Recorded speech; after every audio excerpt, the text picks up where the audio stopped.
Greetings, friends. I'm your fellow film fan, Jimmy Overton.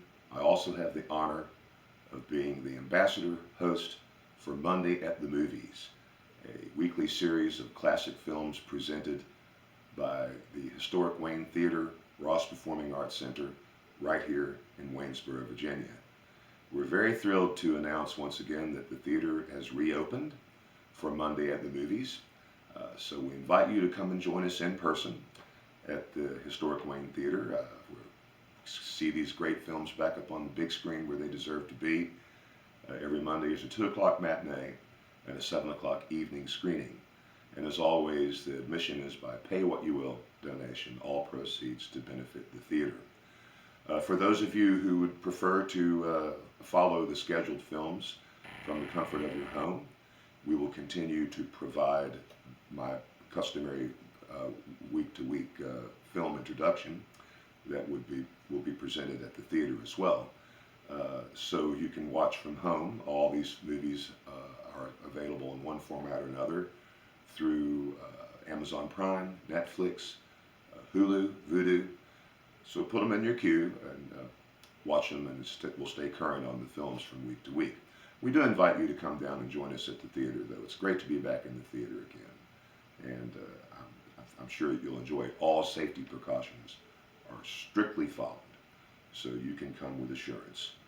The July through December monthly schedule has always been the audience choice season. These are films that are taken from my file that I've kept of your suggestions, your requests, your recommendations for films that you would like to see. And as always, it's a great, great list of films, including the film for Monday, July the 20th. A melodrama, romantic drama, if you will, from 1959, A Summer Place, directed by Delmer Daves, who is also a very prolific screenwriter in Hollywood. It stars Richard Egan, Dorothy McGuire, young Sandra Dee, the film debut of Troy Donahue, who picked up the Golden Globe for Most Promising Newcomer on the Screen, Arthur Kennedy, Constant Ford, Beulah Bondi.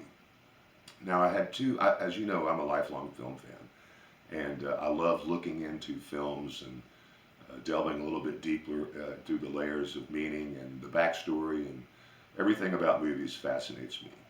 And when I began looking into A Summer Place, I've seen this movie several times over the years, I realized that there were a couple of misconceptions that surprised me that I've held about this film.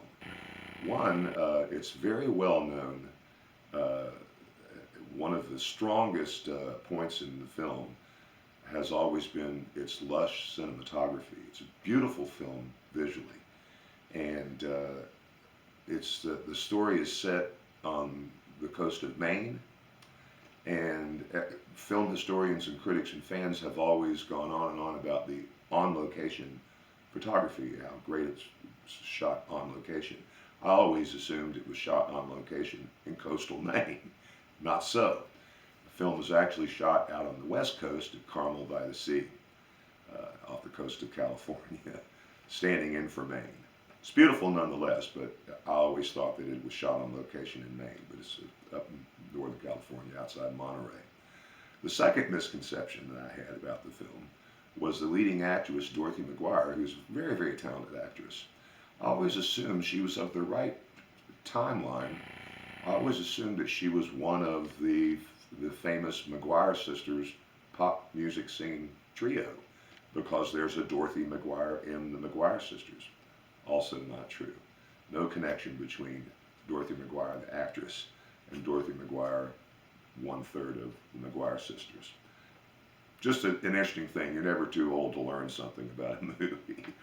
The film is, despite being very melodramatic when treating the subject, this is 1959, treats the subject of coming of age, marital infidelity, sexual blooming. These were all pretty tender subjects in 1959, and this dealt with very tastefully and very inspiringly in the film. It manages, however, A Summer Place manages to rise above a soap opera when dealing with mismatched parents and a rekindled love affair between Dorothy McGuire and Richard Egan that almost destroys everyone's happiness, which must be kept hidden from their respective spouses until a showdown that leads to a rather satisfying conclusion. As the teenage lovers, Sandra Dee and Troy Donahue, are just as photogenic as the landscape. The camera comes in on their bronzed faces and blue eyes. It's easy to see why they made such a huge impression. The handsome production values and earnest performances are matched well against Max Steiner's famous score. The theme from A Summer Place is one of the top selections of movie soundtrack fans. It's very easy to see why it topped the charts for a very long time in 1959. A Summer Place can take its place alongside other handsomely produced sobers of the 50s. Constance Ford and Arthur Kennedy do very well in strong supporting roles. It's all much more substantial than it sounds here as I'm referring to it as a melodramatic soap opera. Much more than that. The message of the movie remains as compelling as ever. There's nothing stronger than love, and love conquers all. Or at least it should conquer all in the movies. Don't miss it. Monday, July the 20th at the historic Wayne Theater. Come join us in person at the theater or watch from home. One of the most entertaining romantic dramas. It's got something to say. From 1959, A Summer Place. And until we meet again, my friends, this is your fellow film fan Jimmy Overton saying, make it a double feature. Thank you.